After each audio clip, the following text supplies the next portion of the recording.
Estamos de volta com Justiça Cidadã, o programa que leva o juiz até a comunidade. E não se esqueça, você pode participar do nosso programa mandando suas dúvidas e sugestões para o nosso e-mail justiçacidadã@diariosp.com.br. Estamos aqui conversando com o Dr. Caetano Lagrasta, que é desembargador aposentado, sobre um tema interessantíssimo, alienação parental.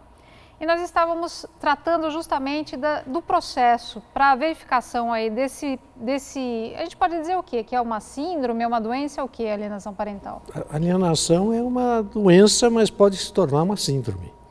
Ela se torna uma síndrome quando a criança passa, conscientemente, entre aspas, a colaborar com o alienador. Por que ela colabora com o alienador? De medo de ficar absolutamente sozinha e alijada de um núcleo familiar. Como já não tem ou a mãe, ou o pai, ou o avô, e ficou somente um, ela tem medo, evidentemente, de se afastar desse, de tomar uma atitude contra este. Então, ela compactua com ele para alienar. No que ela faz isto, o Gardner, que é um americano que praticamente criou essa doutrina da alienação parental, o Gardner afirma que muitas vezes é mais fácil a criança ou o adolescente se livrarem de uma violência física ou psíquica do que se livrar de um remorso tardio quando ele percebe na maturidade que ele traiu aquela pessoa, ou a mãe, o pai, o avô, a avó, ele traiu. Esse remorso é irrecuperável. Porque ele fica, na verdade, num conflito de lealdade permanente. Permanente. E só vai descobrir isto na maturidade, mas aí ele não pode voltar atrás e melhorar a convivência com aquele que ele ajudou a alienar.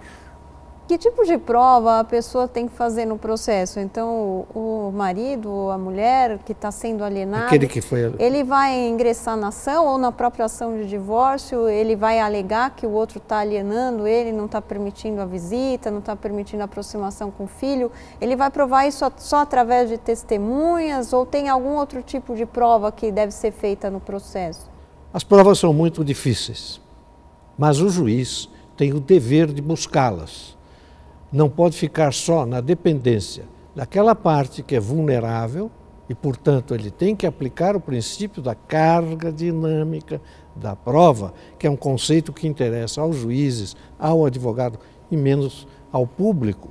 Ele tem que aplicar esse princípio e buscar nas testemunhas, evidente, em papéis, em mensagens de celular. Por exemplo, quando eu citei o Jairo Bauer, ele foi buscar a base do artigo que ele escreveu sobre a lei da palmada, nas mensagens trocadas entre o pai e o filho. Então,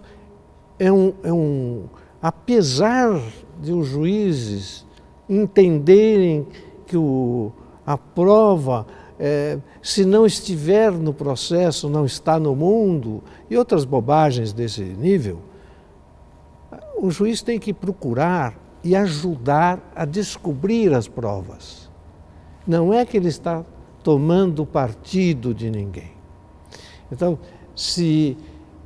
o que eu acho conveniente, sempre achei em vara de família, no tribunal é mais difícil, mas em vara de família, eu achei sempre conveniente a inspeção judicial. O que é a inspeção judicial?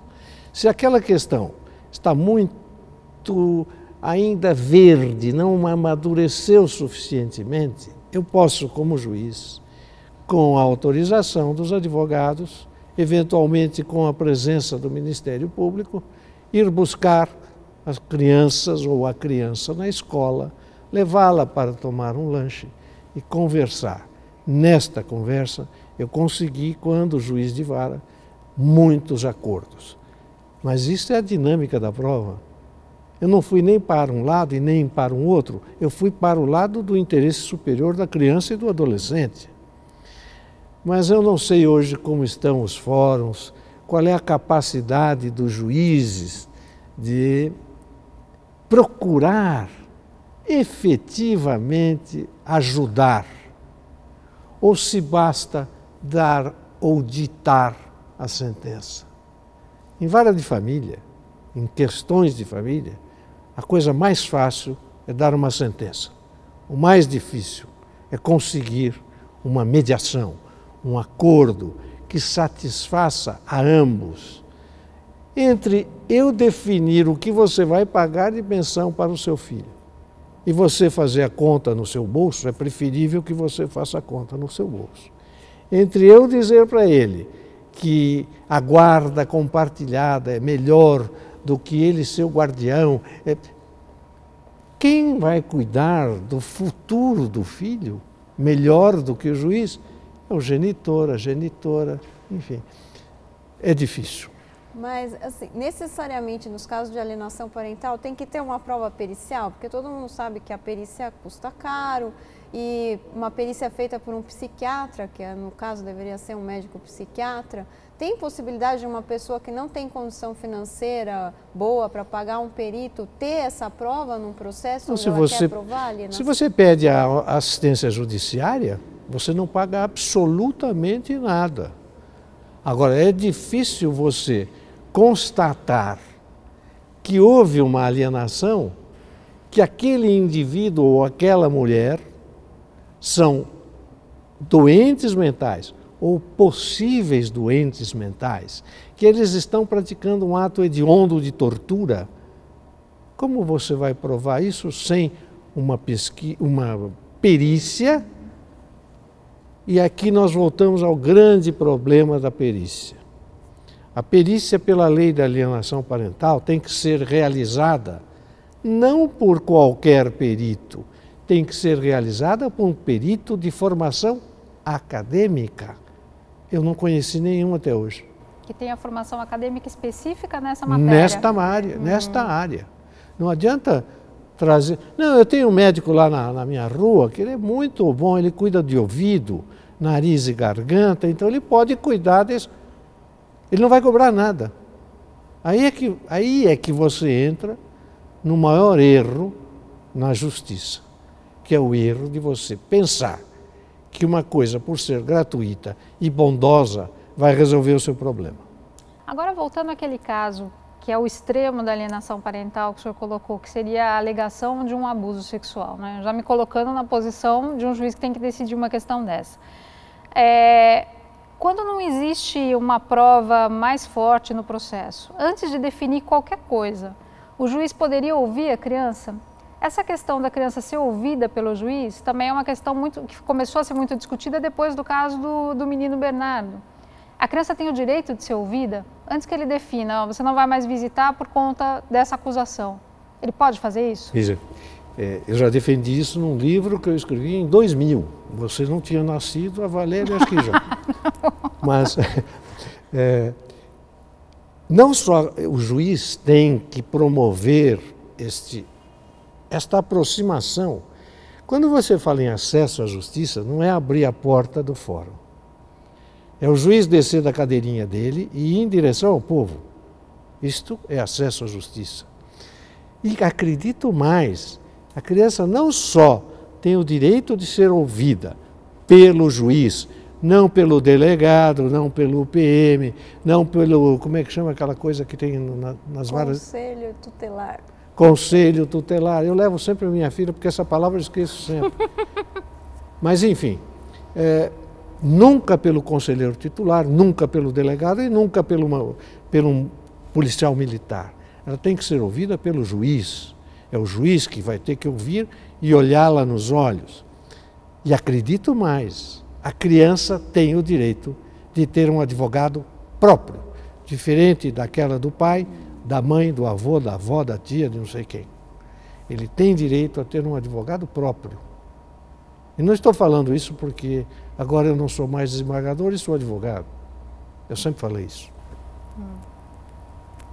E que tipo de pena que pode ser aplicada para esse pai ou para essa mãe que pratica alienação parental? Existe uma previsão legal nesse sentido, né? Tem uma lei, mas acho que é importante as pessoas... A lei de alienação parental tem no artigo 6º uma série de punições desde uma multa que parece que vai ser aplicada uma por uma. Não, elas podem ser aplicadas 3 ou 4 juntas, mas aquilo que eu levantei da tortura, aquilo é um aspecto que tem que ir necessariamente para a esfera criminal.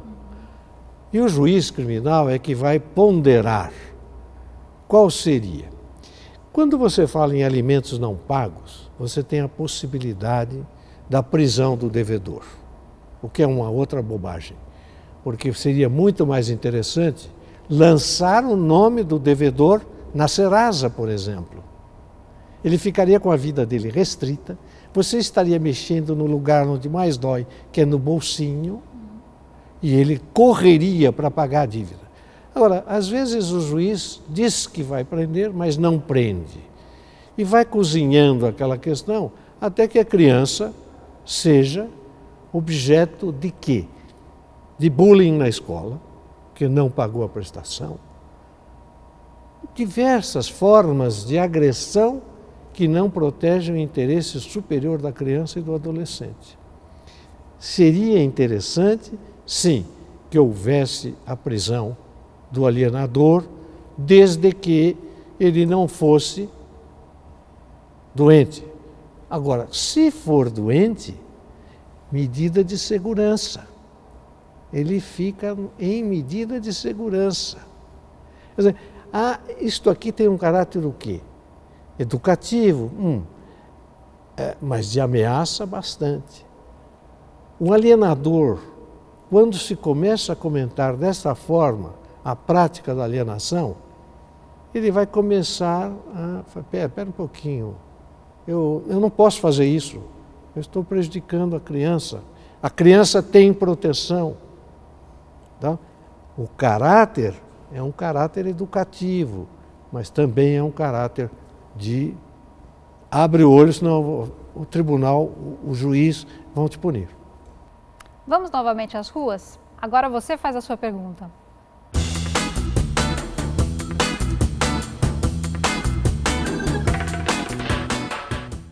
Se a mãe fala mal do pai para os filhos, ela pode perder a guarda? O alienador, sim, pode perder a guarda. O alienador, sim, pode perder o poder parental. Ele não vai ser mais, não vai ter poder perante aquela criança. E pode perder a guarda.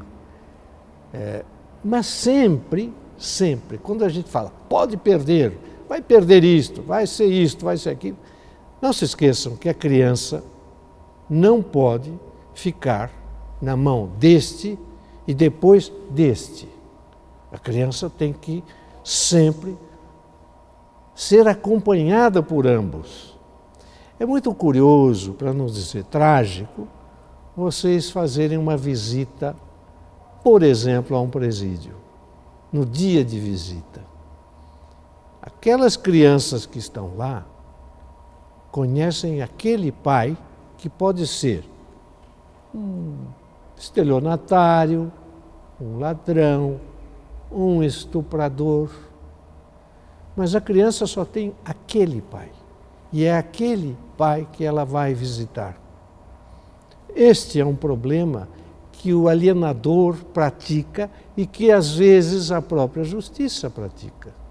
Quando eu tiro a criança de um para passar ao outro, sem manter este num regime de visita, ainda que seja monitorada, acompanhada por assistente social, eu estou tirando da alienação de um e passando para a alienação do outro. Quer dizer, ele vai perdendo as referências todas que ele tem, né? Perde as referências, aí criam-se novas falsas memórias para que ele viva com este. Aquele ali passou a não prestar. Não é nada disso. Ambos, eventualmente, não prestam, mas a criança espera de ambos que eles a protejam. Agora eu queria fazer uma pergunta muito especial. Para aquelas pessoas que assistindo esse nosso programa, de alguma forma se identificaram, não com a pessoa que está sendo alienada, mas, na verdade, com aquele que pratica a alienação. Perceberam que, de alguma forma, elas estão chegando nesse caminho ou estão praticando esse caminho em relação aos seus filhos. O que o senhor diria para elas? O problema de dizer alguma coisa para os outros é muito relativo. Nós, como juízes, passamos a vida dizendo coisas aos outros. No caso do alienador, se ele percebe que está caminhando, está enveredando por esse caminho, que é um caminho tortuoso, muitas vezes sem volta, que vai prejudicar os próprios filhos, esta pessoa tem que procurar um amparo. Que tipo de amparo ele pode procurar? Ele pode procurar um amparo médico, ele pode procurar um amparo religioso, ele pode procurar um amparo da própria família, discutir a questão em família. Não tem outro caminho para o ser humano. O ser humano que vive só, já dizia alguém, ou é um deus ou é um bruto. Em geral é um bruto. Olha, interessantíssima essa nossa entrevista. Não é à toa que a doutora Valéria tem por quem puxar, porque o doutor Caetano é o pai da doutora Valéria, então a gente já percebeu de onde vem a inteligência da doutora Valéria. Doutor Caetano, nós gostaríamos muito que o senhor voltasse para outras entrevistas aqui no nosso programa. Pois não. E agradeço a sua participação. Eu que fico grato, inclusive, pela sonoplastia que andou ajudando muito, dando um estímulo para que nós continuássemos, porque nós temos uma vida muito fechada. O juiz parte de um princípio equivocado, que ele não pode se relacionar com as pessoas, que ele não pode frequentar um bar, que ele não pode nem tomar um chopp. Isso é mentira. Isso funcionava há tempos atrás. Não é lógico que tudo tem que ser feito na medida. Mas estas oportunidades que a gente, como juiz, tem para falar, hoje ainda se ampliam. No tempo em que eu era juiz, era absolutamente improvável convidar um juiz para dar uma entrevista desse teor e que ele tivesse a coragem de dizer a metade do que eu disse. Eu agradeço muito ao Diário. Estive com o número dos 100 anos, 130 anos, e achei maravilhoso, estou levando para casa. E a APAMAGES, onde eu sempre lutei, e agora quem luta é minha filha. Herta, muito obrigado. Muito obrigada, agradeço ao Jaime. Muito obrigada, doutora Valéria, pelo auxílio aqui. A doutora Valéria é conselheira da APAMAGES também. Muito obrigada. Bom, você já sabe, esse é o Justiça Cidadã, é o programa que leva o juiz até a comunidade. Na próxima semana estaremos novamente aqui com outro tema bem interessante. Eu esqueci de dizer uma coisa, desculpe interromper. Eu volto sim, viu? Volta, né? Você sabe, pode mandar suas dúvidas e sugestões para o e-mail justiçacidadã@diariosp.com.br.